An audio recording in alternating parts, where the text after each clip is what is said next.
저는 오늘 위를 기로 바꾸는 성도라는 설교의 제목을 가지고 함께 은혜를 나누고자 합니다.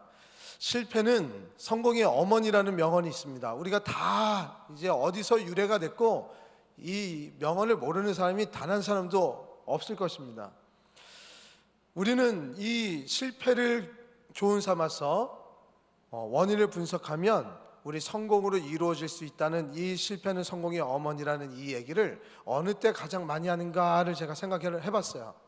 실패를 당했을 때 실패는 성공의 어머니다라는 얘기를 하면 좋을 텐데, 대부분 어떠한 일의 시작을 할 때 두려운 마음이 있고 기대감도 있고 설레이는 그 마음까지 있을 때 우리는 그래, 실패는 성공의 어머니니까 한번 새로운 시도를 해보자 라는 다짐의 의미로 이 명언을 되새기며 이야기할 때가 많습니다. 그런데 막상 우리가 일을 하기 시작하고 그 일이 잘 되지 않으면서 어려움을 겪으면서 실패를 마주하게 될 때 우리는 이 실패는 성공의 어머니라는 이야기를 하기보다는 과연 나의 경험에서 이 실패가 다시금 나를 일으켜 세우지 못할 만큼 크게 다가오면 어떡하나라는 불안감이 생기기 시작하는 거야. 그러면서 실패를 마주하는 많은 사람들의 모습들이 다 각양각색으로 다르겠지만 이 실패는 성공의 어머니라는 이야기가 점차적으로 줄어들기 시작한 것이 보편적인 모습인 것 같습니다. 이렇게 위축될 때 신앙이 있든 신앙이 있든 없든 우리는 이 회복의 탄력성을 가지고 있는 분들이 계세요. 그래서 금방 나의 실패를 경험하더라도 금방 일상으로 할 수 있는 회복 탄력성이 출중한 분들이 있는 반면에 회복하기에 굉장히 힘들어하며 더디게 오시는 분들도 계십니다. 그러면서 우리는 이 회복으로 향하는 이 많은 분들의 그 회복을 이루고 회복 탄력성을 해서 일상으로의 삶을 살아가는 것으로 끝나는 것이 아니라 정말 실패는 성공의 어머니다라고 이야기한 것처럼 이 실패의 경험이 좋은 자양분이 되고 좌절의 그 시간이 정말 나의 삶에 깊이 있는 삶의 태도로 바뀌어 나가면서 나중에는 큰 성공을 이룬 감동의 스토리를 우리는 이곳저곳에서 많이 듣곤 합니다. 지금도 서점에 가면 처세술에 대한 많은 책들이 있고요. 어려움을 극복한 많은 사람들의 이야기들이 책들로 나와 있고 유튜브를 통해서도 많이 보여지고 있습니다. 그럴 때 그들의 스토리를 들으면 참 마음이 위로가 되고 격려가 되고 용기가 나는 것도 사실입니다. 우리는 위기라고 생각하는 많은 일들, 근데 우리가 위기라고 정의되는 이 위기의 단어의 의미도 한번 우리가 살펴보면서 이게 과연 어떻게 만들어진 단어인가 한번 살펴봐도 좋은 것 같아요. 우리가 이미 다 알다시피, 많은 분들이 알다시피 위기라는 단어는 한자어입니다. 그래서 위라는 단어는요, 위태롭다, 위태하다, 마음을 놓을 수 없어 불안하다는 뜻을 가지고 있는 한자어입니다. 그러니까 우리는 위태로운 일이 있을 때 이 위기를 쓰는 것이 맞는 거죠. 그리고 기라는 한자어는요, 어떤 일에 가장 중요한 계기나 조건으로 되는 기틀, 그리고 고동이라고 표현되어지는 일하는 데 가장 중요한 사항이나 계기를 뜻하는 것이 기예요. 근데 이 기라는 한자어를 우리가 사용되는 것이 기회라고 쓰여질 때 이 기자를 사용하기도 합니다. 그러니까 위기는 위태로움 속에서 기회를 엿보는 것이 위기다 라고 얘기하시는 분들도 많이 있습니다. 저는 오늘 설교의 제목을 바로 이 위기에서 가지고 왔습니다. 위태로움을 어떠한 일의 가장 중요한 계기나 상황으로 바꾸어 나가는 성도, 가장 무엇이 중요합니까? 하나님의 영광이 중요한 것이 성도들이죠. 그 하나님의 중심 안에서 우리는 우리의 삶의 위태로움을 어떻게 하나님의 영광으로 돌리며 전환시키며 살아갈 수 있는 성도로 살아갈 수 있는가? 그것이 오늘 설교 본문의 핵심입니다. 오늘 말씀에 보면요, 위기를 기회로 바꾼 한 인물이 나타납니다. 그 인물이 바로 누구냐면 사도 바울입니다. 오늘 이 사도 바울의 이 모습을 통하여서 우리 성도님들에게 모두 다 위태로움 속에서, 위기 속에서 하나님의 영광을 드높이며 우리의 삶에서도 기회로 전환시키는 모든 성도님 되시기를 주님의 이름으로 축복합니다. 오늘의 말씀은 이 사도 바울이 위기를 봉착합니다. 매를 맞기 시작하고요, 그 끌려가는 모습이 펼쳐지고 있습니다. 근데 사도 바울의 모습을 살펴보면 지난주까지만 해도 이 사도 바울은 교회 중심으로 하나님 영광을 위해서 자신의 인생을 다 바쳐서 복음 증거자로서 살아가는 모습을 우리는 살펴봤잖아요. 그래서 세계를 돌아다니면서 전도 여행을 3차례나 할 정도로 복음에 사로잡힌 그런 인물이었습니다. 하나님 중심, 교회 중심, 말씀 중심, 복음을 증거하는 이 복음 전도자에게 어떠한 다른 상황이나 어떠한 잘못도 없는 이 사도 바울의 위태로운 모습, 매를 맞는 모습, 그리고 많은 이들에게 오해를 받고 끌려다니는 이 모습을 바라보면서 우리 성도님들은 무엇을 느끼십니까? 신앙생활 그렇게 많이 해봤자 소용없어 하실 수도 있죠. 내가 사도 바울이라면 어떠하실 것 같습니까? 하나님 영광 위해서 교회 중심으로 일을 그렇게 많이 했는데, 많은 것을 살피고 그렇게 많은 헌신과 봉사를 다 했는데 하나님 나에게 이렇게 어려움을 주는 것이 가당치나 합니까? 하나님 영광 위해서 모든 것을 다 바쳐서 나의 일생을 바쳐서 살았는데 왜 이렇게 어려움이 있습니까? 라고 한탄하고 하나님께 불만을 터뜨릴 수도 있지 않았을까요? 그런데 사도 바울은 어떠한 불평이나 불만을 하지 않고요, 자신에게 온 오해와 폭행을 또 다른 교회를 세우는 일에, 하나님 영광을 돌리는 일에 위기를 기회로 바꾸는 모습을 오늘 말씀을 통해서 우리들에게 보여주고 있단 말이에요. 마치 사도 바울이 디모데후서 4장 7절에 이렇게 고백한 것처럼 나는 선한 싸움을 싸우고 나의 달려갈 길을 마치고 믿음을 지켰으니 라고 하면서 무엇인가 심오하고 정말 삶의 비장함을 가지고 나는 믿음의 길을 가겠다라고 하는 이 비장한 삶의 모습이 오늘 이 모습에서도 보여지지 않습니까? 어떠한 상황 가운데서도 하나님을 불평하지 않고 때를 얻든지 못 얻든지 믿음의 여정을 끝까지 완수하려고 하는 이 사도 바울의 비장함, 이 비장함 가운데서 우리는 사도 바울에게 배울 것이 있는 거예요. 위기를 기회로 바꾸어 나가는 이 사도 바울의 위대함이 나타난 것입니다. 저는 어제 몇 분의 권사님과 집사님 그리고 성도님하고 같이 차를 마실 수 있는 기회가 있었습니다.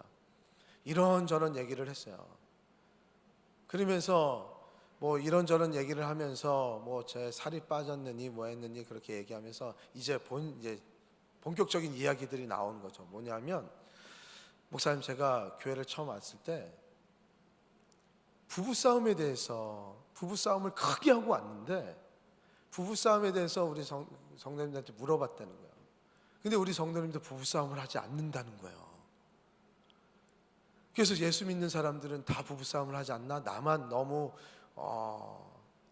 신앙인의 모습으로 살아가지 못하는 것은 아닌가?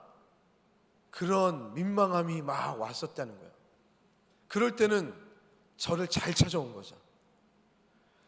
집사님, 저도 부부싸움을 했는데요.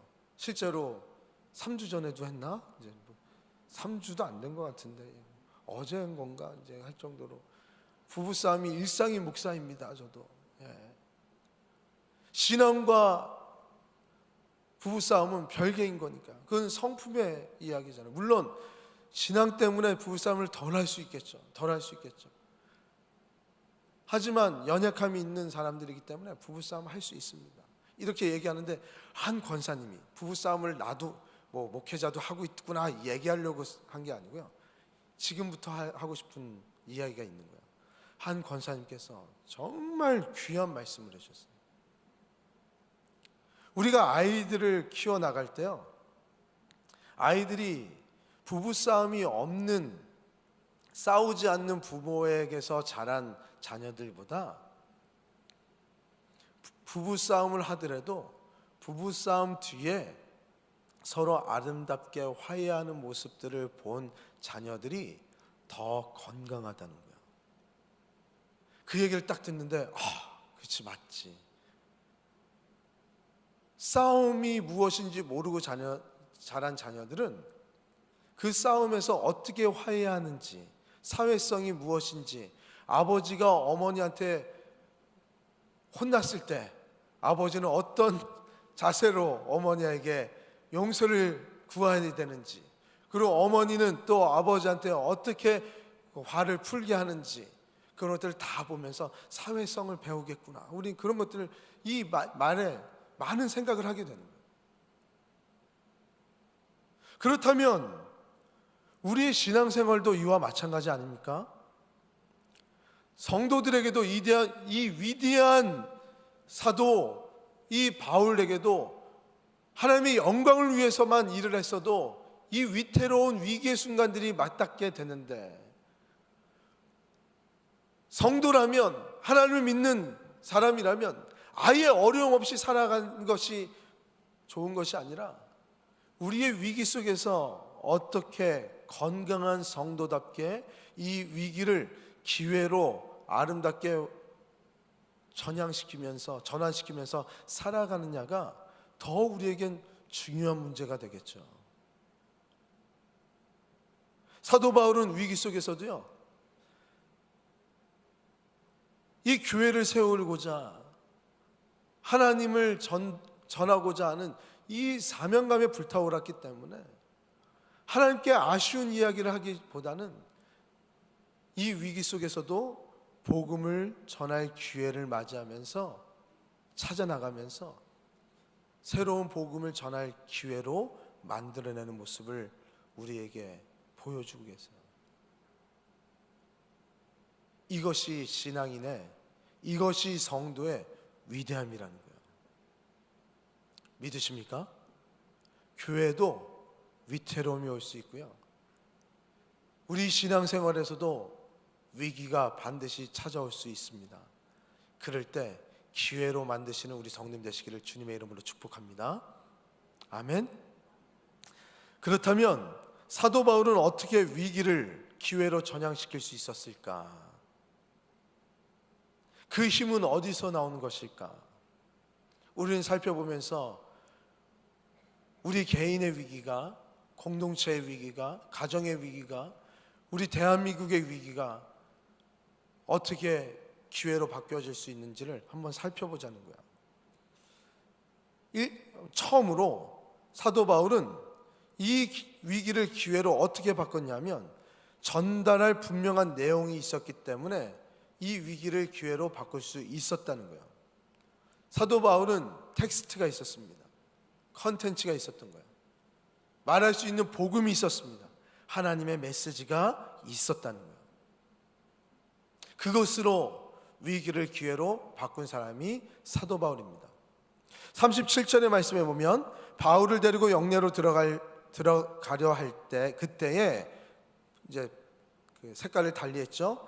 바울이 천부장에게 이르되 내가 당신에게 말할 수 있느냐라고 하면서 천부장에게 이야기할 수 있는 기회를 얻는 질문을 합니다. 지금 사도 바울은 많은 사람들에게 오해를 받고 있고 매를 맞고 있고 결박을 당해서 끌려가고 있는 그런 상황이었어요. 그런 와중에서 천부장에게 요청을 합니다. 내가 이야기할 것이 있다고. 어떤 이야기를 했냐면, 이제 다음 주의 말씀이지만 자기가 이야기하는 그 이야기들이 하나님의 말씀 안에서의 신앙 고백을, 자신의 신앙 고백을 쭉 이어나가는 모습이 나타나고 있어요. 어떠한 상황 가운데서도 사도 바울은 하나님의 말씀과 사명을 기억하면서 이 급박한 짧은 찰나의 순간에서도 복음을 전하고자 하는 그런 메시지를, 그런 생각을 해냈단 말이에요. 근데 우리는 어려움이 처할 때 뭐부터 가장 먼저 생각합니까? 나의 안위, 나의 평안함, 내 생각들로 가득 넘치게 되죠. 근데 사도 바울은 그렇지 않았다는 거예요. 이 모습을 보면서 우리는 영적 교훈 하나 얻을 수 있죠. 우리에게 적용할 수 있는 것이 있죠. 때를 얻든지 못 얻든지 주의 말씀을 전해라, 그런 메시지를 전하는 게 아닙니다. 교훈이 아닙니다. 우리에게 위기가 왔을 때, 위태로움 속에 우리가 놓여졌을 때, 우리는 우리의 생각을 없애고요, 하나님의 말씀을 기억해내야 되는 거예요. 그 안에서 하나님의 말씀과 하나님의 사명을 떠올리면서 우리의 신앙의 고백을 이어나가는 거란 말이에요. 믿으십니까? 위태로움 속에서 우리는요, 늘 부정적인 생각 먼저 합니다. 안 될 것처럼 이야기합니다. 하지만 이제 고난주간으로 우리가 묵상할 예수 그리스도의 십자가에서 모든 것까지 어떤 것까지 다 해결해 주셨냐면, 우리의 고초와 우리의 어려움과 모든 것들을 다 짊어지시고 가신 하나님, 예수님 아니십니까? 우리에게 인류의 모든 죄와 인류의 모든 고난과 고통과 어둠까지도 다 해결해 주신 분이 예수 그리스도시고, 그 복음의 희망을 갖고 살아가는 것이 바로 우리 성도라는 거예요. 복음에는 희망이 있고요, 내일에 대한 힘과 용기를 줄 수 있는 믿음이 있습니다. 근데 우리의 생각은 그때그때 다른 거예요. 그때그때의 기분에 따라서, 그래, 실패는 성공의 어머니야 라고 얘기하면서 두 손을 꽉 쥐고 정말 다짐을 하며 이겨낼 수 있는 사람이 있는 반면에, 실패에 막다치면 우리의 생각은 좌절하고 실패하고, 내가 할 수 있는 게 뭐가 있다라고, 할 수 있는 것도 없이 이렇게 하면 무엇을 할 수 있을까? 나 너무 힘들다, 너무 힘들다. 과연 이 힘든 것을 견딜 수 있을까? 라는 생각이 우리의 머릿속에서 떠나지 않고 우리의 머릿속에 가득 차 있잖아요. 그럴 때 하나님의 메시지를 떠올리는 거예요. 위기의 순간에 성령님을 의지하면서 성령에 매여 교회를 세우고 하나님의 영광을 위하여 모든 일을 해나갔던 사도 바울, 이제 그 교회를 세우는 일에서 개인의 핍박으로 왔습니다. 이 개인의 핍박까지도 어떻게 바라봤냐면, 공동체를 세우고 교회를 세우고 하나님의 영광을 일으켜 세우는 그 기회로 만들려고 하는 이 놀라운 사도 바울의 모습을 오늘 바라볼 수 있는 거예요. 위기의 순간을 기회로 바꾼 감동 스토리. 그 힘에는 우리의 의지를 가지고 해낼 수 있는 세상에 있는 사람들도 있지만, 우리 성도의 반응은, 우리 믿는 사람들은요, 하나님의 메시지를 가지고 우리에게 좋은 것을 주시고 우리의 죄를 용서해 주실 뿐만 아니라 우리에게 늘 새롭게 하시고 희망을 주시고 우리의 죄와 사망의 모든 억눌렸던 것들을 다 해제시켜 주셔서 자유롭게 하시고 평강을 주시는 하나님을 믿는 하나님의 메시지를 떠올리면 우린 위기를 기회로 바꿀 수가 있다는 것입니다. 아멘이십니까? 사도 바울은 그 모습을 우리에게 보여준 거예요. 위기는 늘 환경에서부터 외부에서 오는 것처럼 보이지만 실상은 우리의 마음속에서 오는 것이 가장 큰 위기입니다. 외부에서 오는 것은 우리를 무너뜨릴 수 없습니다. 하지만 우리의 마음 속에서 오는 우리의 마음의 소리가 더 이상 견딜 힘이 없다라고, 사람에게 상처받아서 더 이상 내가 이 관계할 수 없다라고 내 마음을 놓는 그 순간, 경제적인 어려움 속에서도 이제는 내 마음을 굳건히 하게 하고 하나님께서 주시는 희망과 용기와 새로운 사명을 쫓아 살아가지 않으면 우리의 마음이 무너져서 나는 이제 더 이상 견딜 힘이 없어서 희망이 사라져서 나는 이제 여기서 주저앉고 싶다라고 느껴질 때가 있잖아요. 그것이 가장 위험한 거잖아요. 그런 순간에 우리는 하나님의 말씀이 떠올릴 수 있도록 우리가 해야 될 것은 무엇일까요? 늘 말씀과 가까이 하며 말씀을 암송하고 큐티를 하고 말씀을 읽고 제자 훈련을 통하여 말씀에 대하며 나의 신앙의 고백들을 계속 이어나가고 훈련을 시키고 다락방에서 오늘 우리에게 주신 말씀을 가지고 설교를 가지고 함께 이 다락방 안에서 자신의 삶에서 정말 결단할 것이 무엇이고 고쳐야 될 것이 무엇이고 하나님께서 나에게 주신 위로의 메시지가 무엇인지를 늘 찾아 나서는 이 신앙의 고백의 훈련들을 우리 계속 해나가야 되는 거예요. 그럴 때 우리에게 온 위기는 기회로 바뀌어질 줄 믿습니다. 두 번째는요, 바울에게는 도구가 있었습니다. 위기를 기회로 바꿀 수 있는 도구를 늘 장착하며 그 도구를 얻기 위해서 많은 실력을 쌓았었던 거예요. 37절 하반절의 말씀을 또 한번 보겠습니다. 이르되 내가 헬라 말을 아느냐라고 하고 있어요. 내가 당신에게 말할 수 있느냐 물어봤을 때 천부장이 이제 바울에게 이야기합니다. 네가 헬라 말을 할 수 있으면 나에게 이야기를 해봐라. 왜냐하면 나는 히브리 말이나 다른 언어들을 아랍어를 난 할 수가 없다. 헬라 말을 할 수 있으면 말해라. 그랬을 때 사도 바울은 헬라 말을 할 수 있었죠. 로마 사람이었으니까. 그러면서 40절에도 이 비슷한 문구가 나타납니다. 천부장이 허락을 했습니다. 허락하거늘. 왜? 헬라 말을 할 수 있다 그러니까. 바울이 층대 위에 서서 백성에게 손짓하여 매우 조용하게 한 후에 히브리 말로 말하니라. 왜 히브리 말로 얘기했을까요? 그 군중들은 다 유대인들이었으니까요. 아무리 우리에게 좋은 신앙의 고백이 존재한다 할지라도요, 우리가 그 사람들에게 이야기할 수 있는 언어의 도구가 다르면 우리는 이야기할 수 없잖아요. 사도 바울에게는 언어의 도구가 있었습니다. 그러면 우리는 이번에 결단해야 될 게 무엇일까요? 아, 그래, 나는 언어를 공부해야 되겠구나. 그래, 결단해서 영어를 열심히 해야지, 일본어를 열심히 해야지, 중국어를 열심히 해야지. 그러면서 우리의 신앙의 고백을 중국어를 공부해서 저에게 중국어를 이야기하면요, 저는 하나도 못 알아듣습니다. 언어를 공부하라는 얘기가 아니에요. 그 대상에 맞는 언어와 그 대상에 맞는 그 배려하는 언어의 습관들과 그들과 대화할 수 있는 것들을 갖추어 나가라는 거죠. 언어 공부 열심히 해라, 그게 포인트가 아니란 말이에요. 사도 바울은 때를 얻든지 못 얻든지 주의 복음을 전하기 위해서 이방인의 사도답게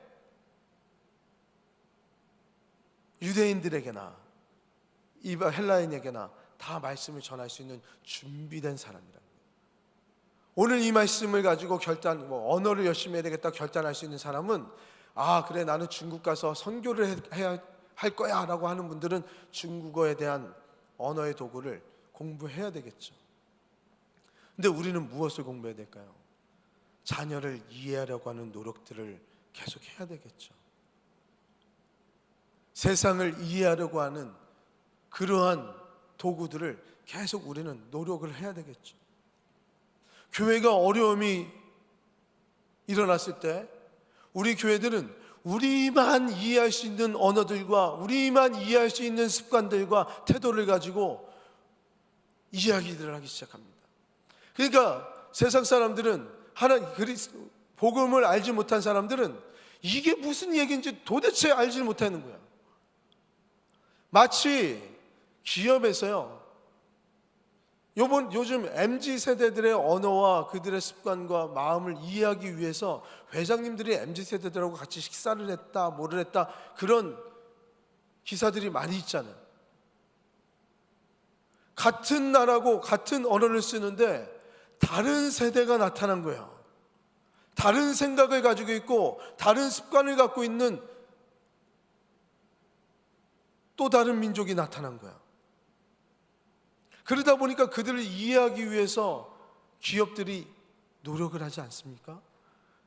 같은 공간에서 같은 일을 하지만, 같은 언어를 이야기하지만 효율성을 더 높이기 위해서요, 그러한 도구들을 장착시키는 거예요. 노력들을 하는 거예요. 그렇다면 우리들은 위기 속에서 기회로 바꿀 수 있는 이 도구들은 무엇인가? 부부싸움에서 아내와 남편이 자신의 언어로, 화성과 목성에서의 언어로 싸우고 있는 거잖아요. 도대체가 정신세계를 알 수가 없는, 서로의 그 배려 없는 이야기들만 계속 쏟아내고 있다면 계속되는 위기가 펼쳐지는 것처럼 우리의 위기 속에서도요, 새로운 도구를 가지고, 새로운 시각을 가지고요, 하나님의 말씀을 적용하고 하나님의 말씀을 증거하고 그들을 배려하며 이 위기를 극복하고자 하는 섬세한 도구들이 필요하다는 거예요.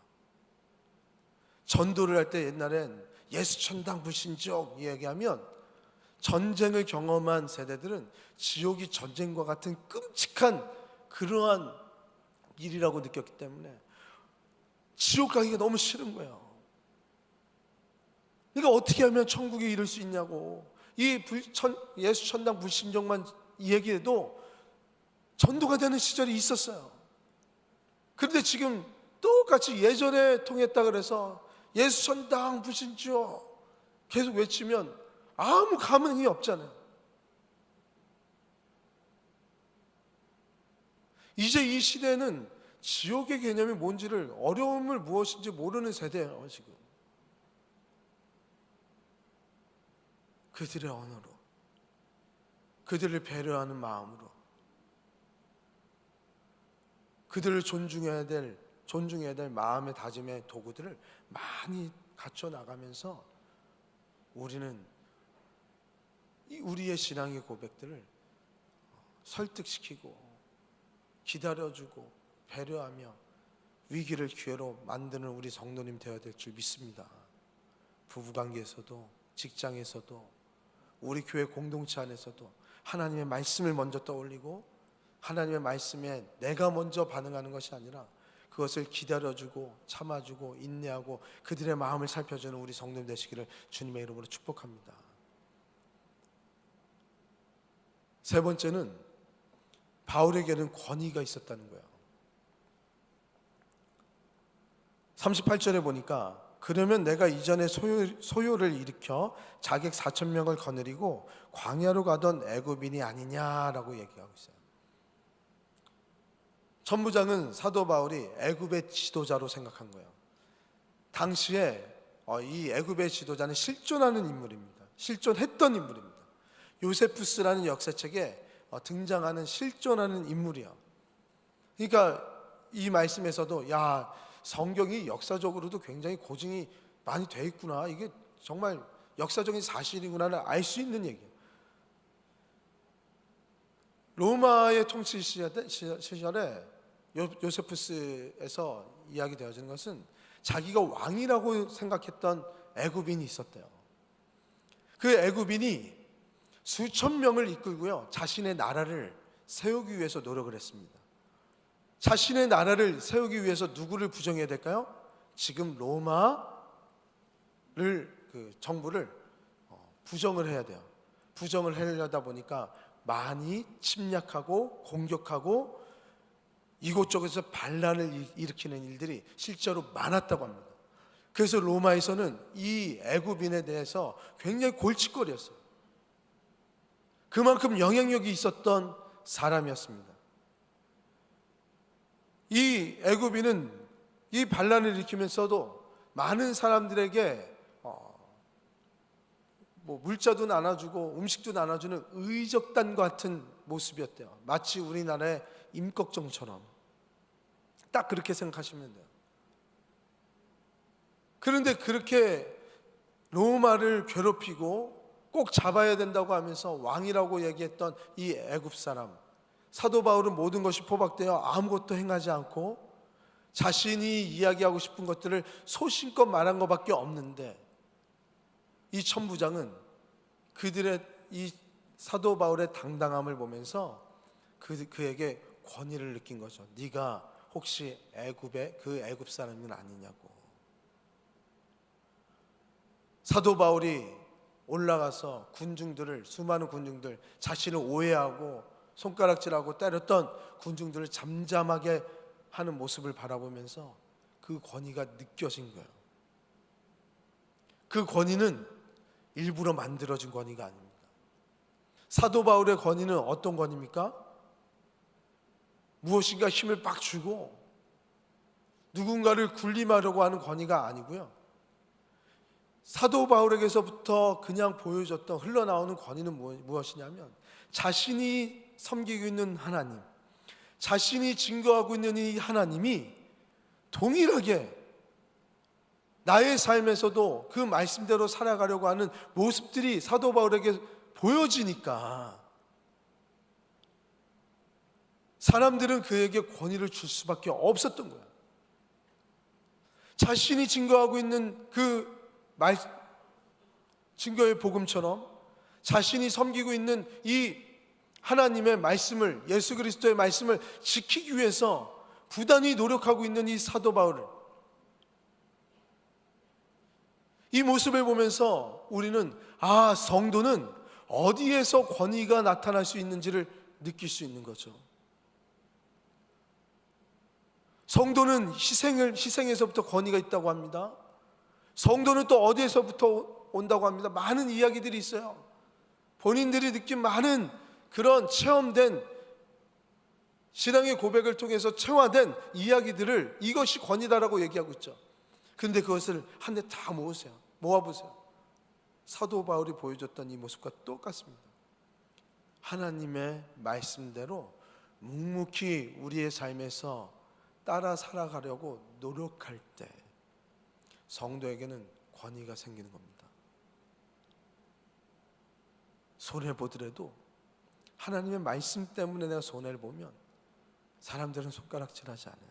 처음엔 손가락질하더라도 나중에는 그 손가락질이 권위로, 존경으로, 두려움으로 바뀌어지는 거예요. 제가 우리 성도님들에게 여러 번 말씀을 드렸지만 우리 시은속교회도요, 하나님이 기뻐하시는 일을 하려고 우리가 할 수 있는 것을 찾아 나설 때 제가 다짐하게 하는 생각이 있습니다. 그건 뭐냐면, 그래, 망하더라도 하나님 그럴 분은 아니시지만 망하더라도 하나님이 기뻐하시는 일을 행하자요. 우리 성도님들이요, 하나님 섬기는 이유가 내 삶이 잘 되기 위해서, 복받기 위해서, 그거 아니잖아요. 나에게 주신 은혜가 너무나 크기 때문이잖아요. 그 은혜가, 구원의 은혜가, 나를 사랑하신 그 사랑의 은혜가 너무 크기 때문에 내가 손해보더라도 하나님의 말씀대로 따라 살아가는 거죠. 그럴 때 하나님께서 복을 주시는 거잖아요. 사도 바울도 얼마나 난처했겠습니까? 얼마나 자존심이 상했겠습니까? 얼마나 자신의 모습이 구겨진 상태로 이 위기 가운데 도망치고 싶고, 나는 로마 사람인데 이러한 박해를 받을 만한 사람이 아닌데라고 이야기하고 그 자리를 뛰쳐나가고 싶겠어요. 그런데도 묵묵히 모든 것을 행했던 이유는 하나님을 기쁘기 위해서, 그 자신이 말한 것들을 지켜나가기 위해서 말씀에 순종하는 모습을 보였던 거 아닙니까? 그랬을 때 천부장까지도, 로마의 고위직까지도 이 사도 바울을 두려움의 존재로 바라보게 만드는 힘이 됐다는 거예요. 특별한 권위가 우리 성도님들에게는 지금 존재하고 계십니까? 저에게도 과연 있는가? 저는 많이 살펴보는 오늘 이 시간이었어요. 우리 모두가 말씀에 순종하며 정말로 우리가 섬기는 하나님의 말씀대로 따라서 갈 때 하나님 주시는 놀라운 권위를 다 누리시는 우리 성도님 되시기를 주님의 이름으로 축복합니다. 그럴 때 위기는 기회로 바뀌는 거예요.